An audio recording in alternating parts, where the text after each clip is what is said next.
Amor en tierra indómita. Capítulo 2.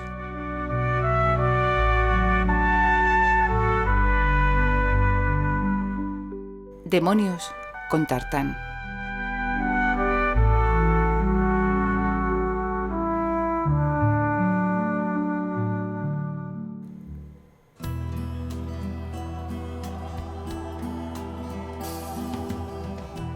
Escocia, año 1122. Llevaba pintura de guerra el día de su boda. El humor de Terence Grantchester era tan lúgubre como el verde oscuro que le cubría el rostro y los brazos. Al señor feudal no le complacía la obligación que había aceptado, pero siendo un hombre de honor, estaba resuelto a hacer lo que fuera preciso para que se impartiera justicia.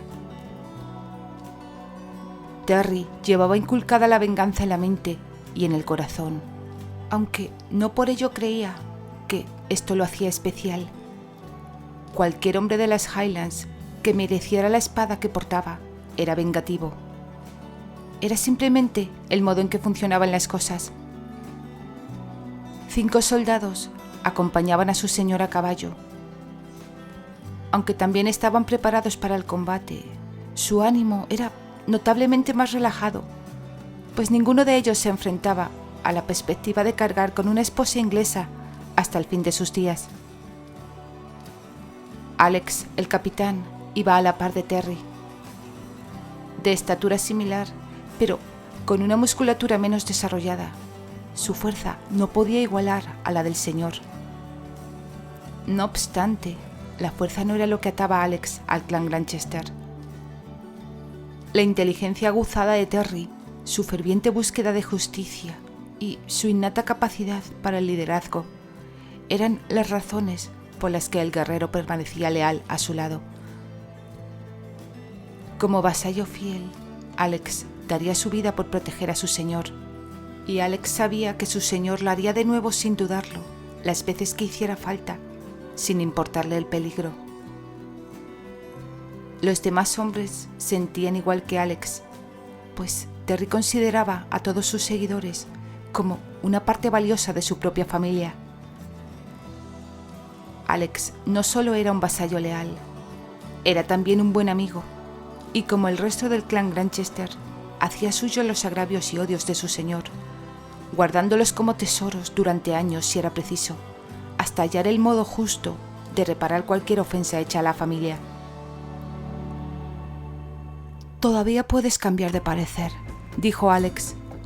«Hay otros modos de vengarse de McDowell y vengar a tu padre». «No, ya he informado a mi madrastra que tomaré esposa, y nada de lo que digas me hará cambiar». «¿Crees que Sarah volverá al fin?» «Probablemente no», contestó Terry. «Le cuesta demasiado regresar a nuestra tierra desde que perdió a mi padre. Aún hoy lo llora». «¿Y Albert? Tu hermano te exigió que pusieras fin a esta enemistad, y tú empeñaste tu palabra en ello». «Así es, y esta será mi última afrenta. Sin duda alguna, el daño que le cause a McDowell será recordado por años y años. Habré de conformarme con eso. Bien sabes cuánto anhela ese cerdo aliarse con los ingleses. Volveremos su ambición en su contra. No olvides, amigo mío, que él mancilló el honor de tu familia». «Y le hemos hecho pagar por su traición». «No basta», declaró Terry. «Cuando todo acabe, tu padre recuperará su dignidad. Su honor quedará vengado». De pronto Alex dejó escapar una risa. «Comienzo a creer que es la mano de Dios la que guía esto, Terry. Hasta esta mañana ignorábamos el nombre de la heredera que pretendes tomar por esposa». «¿Aún te acuerdas de ella? No es una persona que se olvide con facilidad. Ahora tengo un motivo todavía más poderoso para presentársela a Albert. Eso es lo que más me importa». «Tu hermano montará en cólera». «No, quedará satisfecho. Cuando le confiese que la inglesa se prometió conmigo por decisión propia hace tiempo». «¿Qué le dirás?» «La verdad. Ella me pidió matrimonio. No puedes haberlo olvidado». estuviste riéndote una semana entera. Alex hizo un gesto afirmativo. Te lo pidió en 3 ocasiones, pero eso sucedió hace muchos años. De seguro ella ni lo recuerda. ¿Y eso qué más da?, respondió Terry sonriendo. Lady Candice se vio invadida de pronto por una inquietante sensación de estar siendo observada. Se encontraba de rodillas junto a un pequeño arroyo, enjugándose rostro y manos con su paño bordado, cuando percibió una presencia detrás de ella. No hizo ningún movimiento brusco. Sabía muy bien que no debía ni dar un respingo ni echar a correr hacia el bosque. Si había un jabalí o algo más peligroso, cualquier movimiento súbito solo serviría para atraer su atención. Desenfundó su daga y comenzó a girarse muy despacio mientras se incorporaba, lista para encarar lo que fuera que estuviera al acecho entre la espesa maleza. No obstante, no había nadie allí.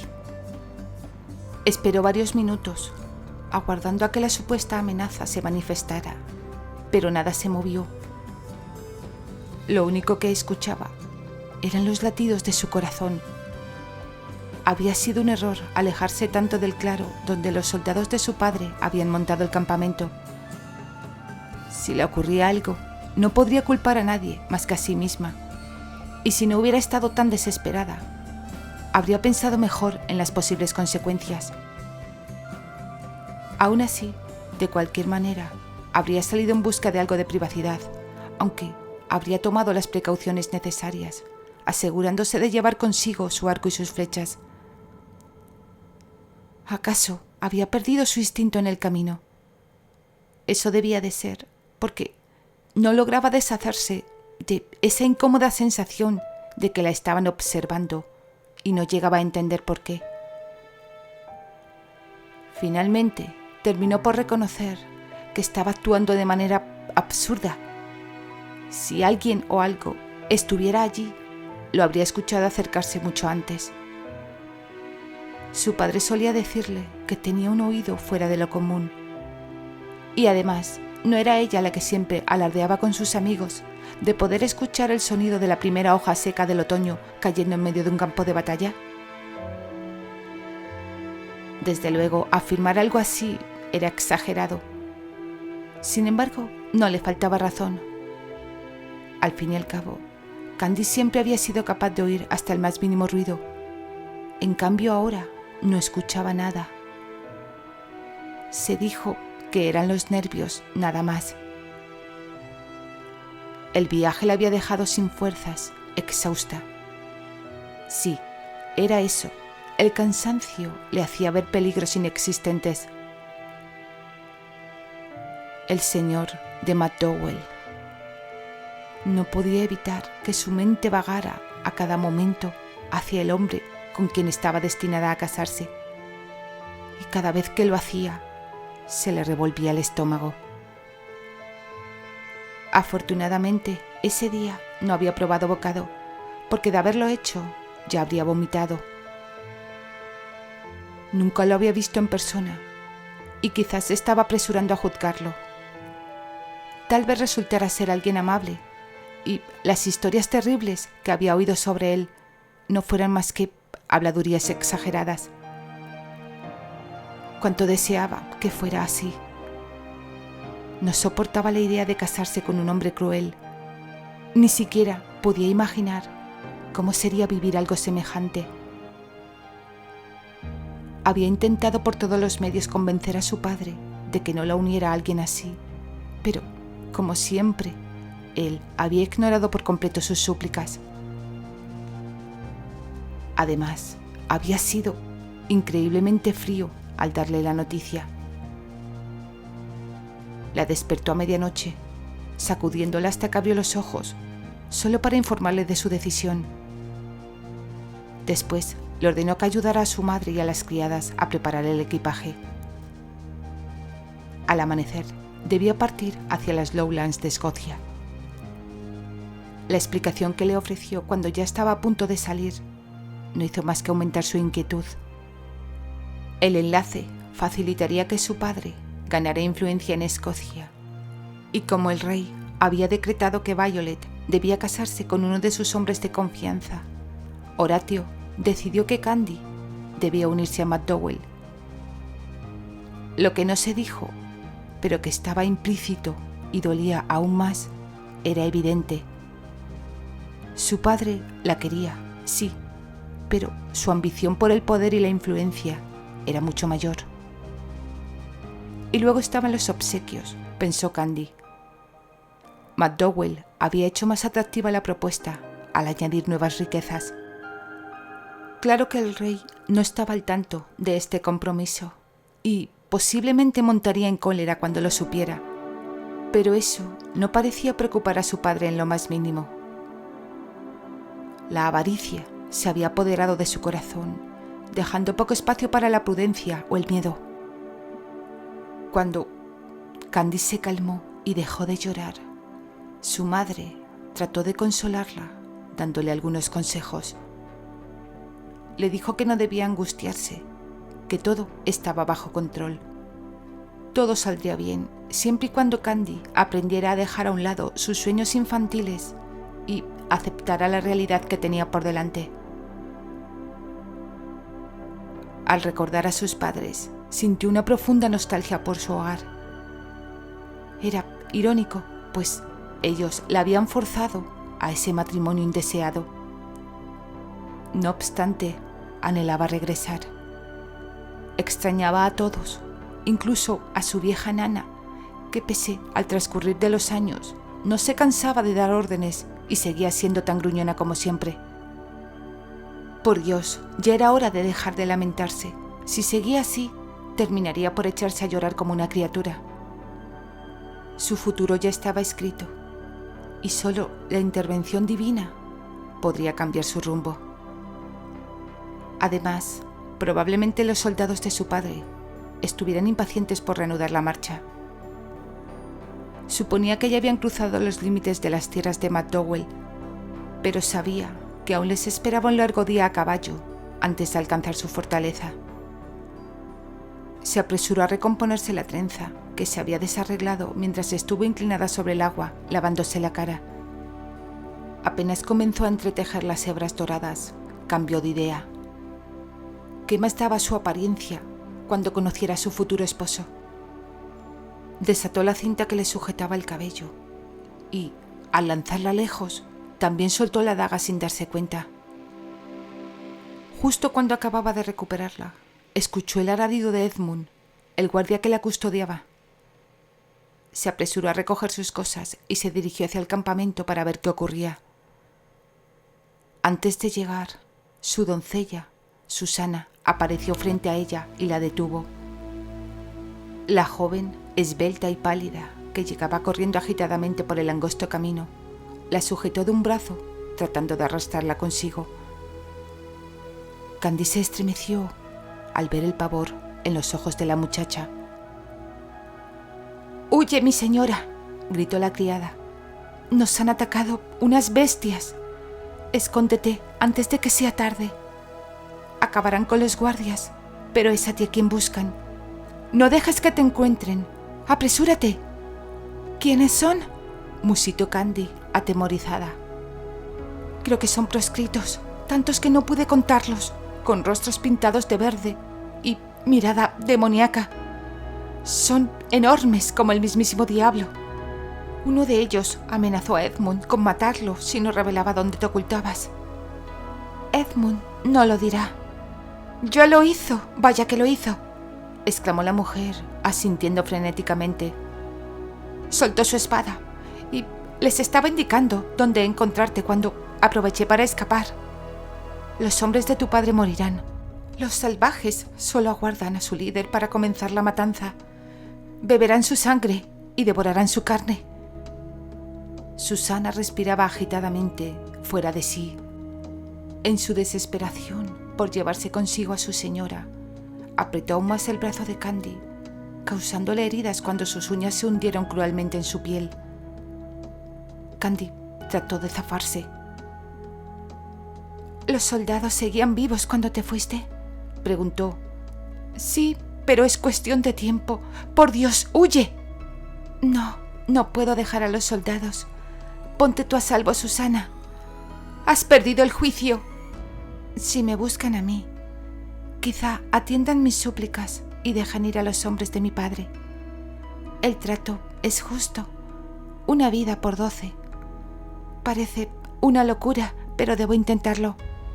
Morirás por tu necedad, murmuró Susana, apartándola de su camino mientras se internaba en la espesura del bosque.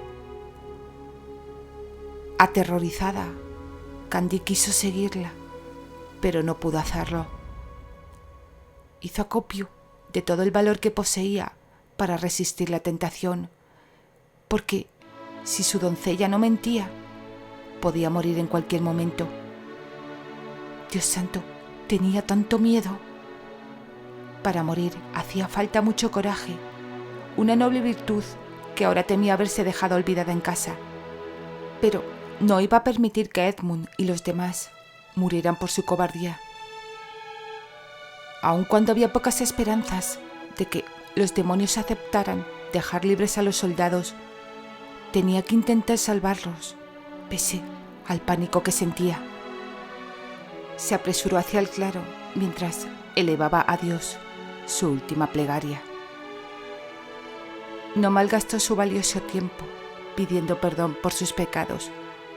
Hubiera necesitado un mes completo para recordarlos, ordenarlos y confesarlos, así que los juntó todos y pidió simplemente la absolución por el conjunto. Terminó rogando a Dios que le diera la astucia necesaria para poder salir viva de aquello. Después, sin ser consciente, comenzó a repetir una letanía. «Oh, Señor, oh Señor, oh Señor». Al alcanzar la curva donde el sendero terminaba, casi en el campamento, temblaba tanto que apenas se sostenía en pie. Se acordó de la daga que llevaba en la mano. La escondió entre la ropa e intentó respirar hondo. Sería muy difícil lograr que unos salvajes escucharan a una mujer. Si temblaba o mostraba miedo, no tendría ninguna oportunidad. Tenía que ser valiente, resuelta. Por fin se sintió preparada. Continuó su letanía a Dios, suplicando que la ayudara a salir de esto. Y si no era su voluntad que siguiera viviendo, ¿podría al menos hacer que muriera rápido? Repitió muchas veces la palabra sin dolor, y todas sus súplicas iban seguidas del «Oh Señor, oh Señor, oh Señor». En su corazón sabía que Dios comprendía lo que le pedía. Allí estaban esperándola. Al verlos, casi se desmaya. Escuchó varios suspiros largos y contenidos. Supo que eran los salvajes quienes los soltaban, y aunque su aspecto los había sorprendido, sus caras lo mostraban bien claro. No tenía sentido alguno esa reacción por su parte. Era obvio que la esperaban, pues la miraron fijamente cuando se acercó. No eran tantos. Susana había exagerado el número. Solo había 5 bárbaros formando un semicírculo detrás de los hombres de su padre. Pero esos 5 bastaban para que le temblaran las piernas y sintiera un nudo en el estómago. Apenas miró a los desgastados, pues le preocupaban más sus soldados. Edmund y los otros estaban arrodillados en medio del claro. Tenían la cabeza baja y las manos en la espalda. No obstante, al acercarse comprobó que ninguno estaba atado. Los revisó uno por uno, buscando las posibles heridas recibidas. Para su sorpresa y alivio, todos estaban ilesos. Al cabo de unos segundos, se atrevió a levantar la vista hacia los paganos, apelando a todo su coraje. Señor Todopoderoso, aquella espeluznante visión prometía noches enteras de pesadillas. No obstante, no eran demonios, solo hombres, muy altos, eso sí. Susana los había llamado salvajes y Candy no podía estar más de acuerdo. Al menos en eso la mujer enloquecida había acertado. Salvajes y paganos, sí. La pintura verde oscura que cubría sus rostros era prueba de ello. Sin duda, algún ritual ancestral. ¿Sería parte de sus sacrificios humanos? La idea le heló la sangre, pero la descartó al instante. Sus vestimentas también eran primitivas, aunque le resultaban familiares. Estaban ataviados con tartanes de lana con cuadros marrones, amarillos y verdes. Las rodillas al aire y botas de ante sujetas a las piernas, con tiras de cuero. Eran escoceses. Se encontraban en las tierras de su futuro esposo. ¿Acaso eran enemigos del señor de McDowell y pensaban matarla para vengar sus agravios?